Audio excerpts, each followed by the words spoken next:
안녕하세요. 어제도 그제도 파스 강동훈입니다. 저는 지금 아반떼 익스피리언스 신형 아반떼 풀체인지 시승 행사에 나와 있습니다. 조금 전에 현대 모터 스튜디오 고향을 나와서 중간 기착지인 파주 쪽으로 가고 있습니다. 제가 지금 타고 있는 차는 아반떼 1.6 MPI 엔진이 탑재되어 있는 모델입니다.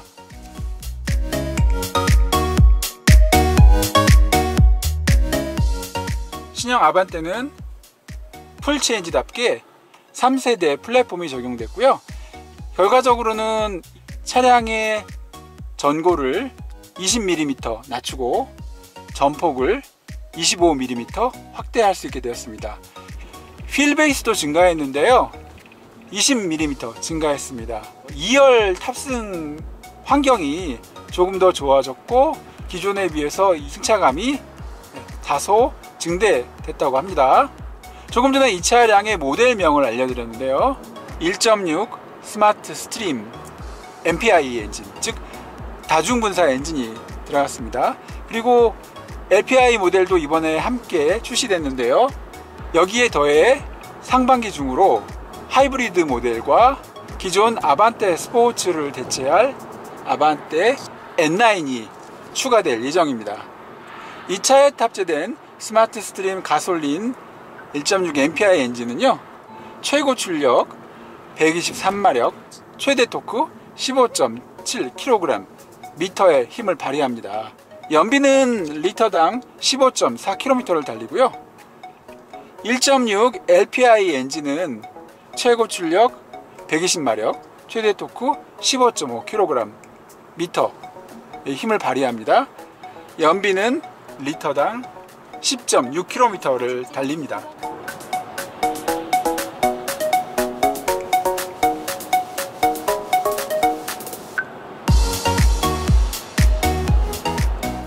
지금 타고 있는 이 차량에는 1.6L 가솔린 MPI 엔진이 탑재되어 있습니다. 가속성이라든지 전반적인 차량이 달리는 느낌에는 크게 변화가 없지만 3세대 플랫폼이 적용되면서 부드럽게 달리는 느낌이 있습니다. 일단 몸무게부터 줄었어요. 45kg 정도 감량이 됐고요. 그만큼의 가벼움이 있지만 이 3세대 플랫폼 확실히 안정적으로 차량을 유지시켜 줍니다. 게다가 차량의 전고도 20mm 낮아졌잖아요. 하지만 노면에서 올라오는 소음이라든지 고속주행 시에 풍절음 들어오는 모습은 준준형급 자동차 딱 그 수준이에요. 신형 아반떼의 디자인이 꽤 이슈가 되고 있는데요. 얼핏 보기에 기존 소나타 센시어스 터보 모델과 비슷하지만 전면부가 조금 더 공격적으로 낮춰진 디자인을 하고 있는데요. 예전에 현대차 디자이너들이 소나타 센시어스를 말할 때 농담으로 이렇게 말하곤 했죠. 찢을 만큼 찢었다. 하지만 그게 거짓말이었습니다. 신형 아반떼의 전면부는 소나타 센시어스에 비해서 폭이 더 넓은 건 아니지만요, 더 낮아진 디자인 그리고 더 얇아진 라인으로 인해서 훨씬 더 찢어진 모양이에요. 네, 물론 우스갯소리입니다만 그만큼 좌우로 길게 느려진 얄쌍한 디자인 형태를 취하고 있고 그런 경향은 더 심해질 것 같고요. 그런데 현대자동차는 센시어스 스포트니스라는 디자인 철학을 얘기하지 않고요, 대신 파라메트릭 다이나믹스 테마를 적용했다고 말합니다. 사실 앞서 출시된 센시어스 터보보다는 좀 더 극단적인 디자인 형태를 취하고 있기 때문에 좀 더 다른 이름을 쓰고 싶었던 것 같은데요. 조금씩 변화를 해 나가고 있는 과정이라고 보시면 돼요.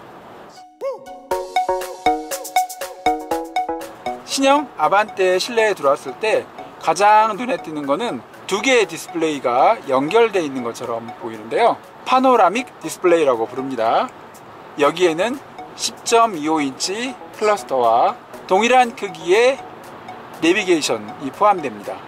이 파노라믹 디스플레이는 두 개의 디스플레이를 붙여서 마치 연결된 것처럼 만들었지만, 실제로는 클러스터는 이렇게 수평으로 되어 있고요. 내비게이션은 약 15도가량 운전자 쪽으로 기울어져 있습니다. 이 아반떼의 전체적인 인터페이스가 그래요. 센터페시아부터 터널까지 운전자 쪽으로 약 15도 정도 기울어져 있고요. 그리고 기존처럼 보조석 쪽에 별도의 프레임이 있어서 보조석과 이 운전자 콕핏을 분할합니다. 운전자 입장에서는 내가 제어해야 될 장치들이 나를 중심으로 모여 있는 느낌을 받게 돼요. 몰입감이 높아집니다. 당연히 운전 시 집중도 높아지고요. 스트레스도 줄어들겠죠? 그리고 이전에는 없던 다소 럭셔리한 편의사항이 들어가 있습니다. 앰바이언트 조명인데요.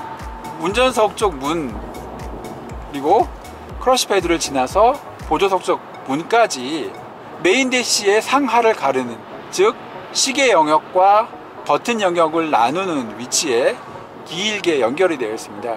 이게 주행 모드, 그리고 여러가지 상황에 따라서 총 64가지의 컬러로 자동으로 전환이 돼서 야간 주행 시 앰바이언트 무드 등으로 작동합니다.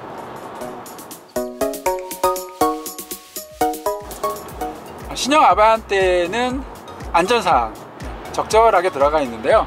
전방 충돌 방지 보조, 이거는 차량뿐 아니라 보행자, 자전거 탑승자도 인지하고요. 교차로에서 반대쪽에 오는 차의 움직임, 그 차가 차선을 넘어올 경우에도 대비를 합니다. 이거는 기본으로 전 트림에 탑재됐어요.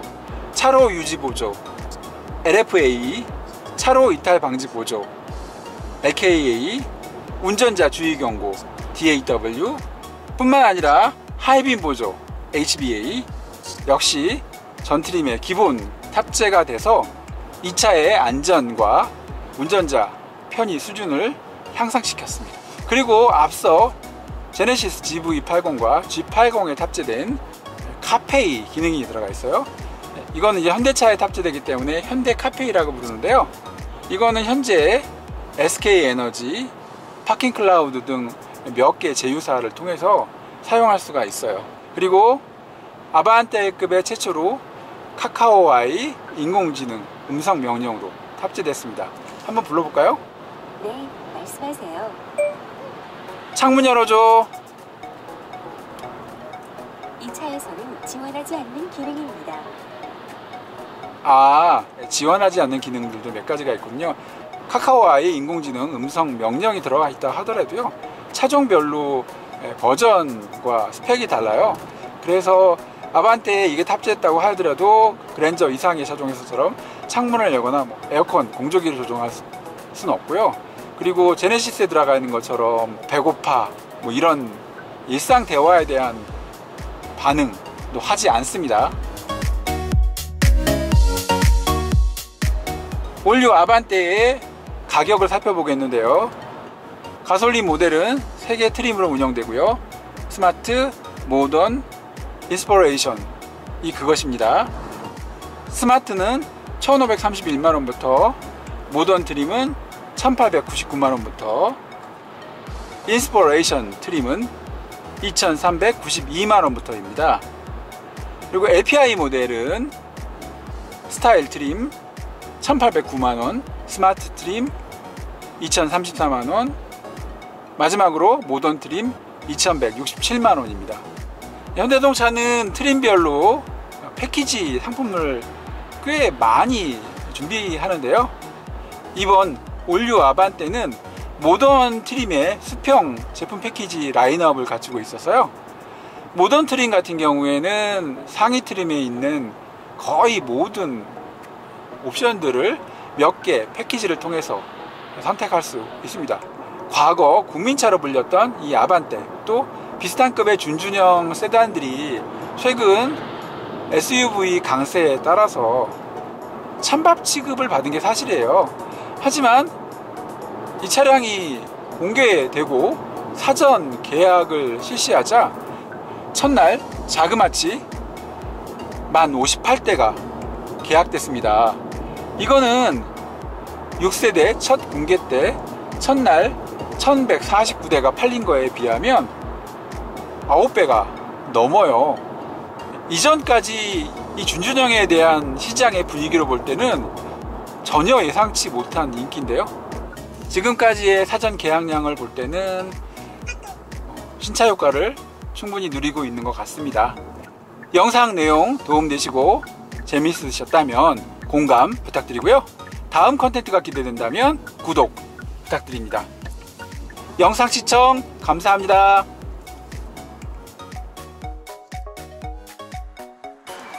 드디어 시승을 마치고 현대모터 스튜디오 고향으로 돌아왔습니다.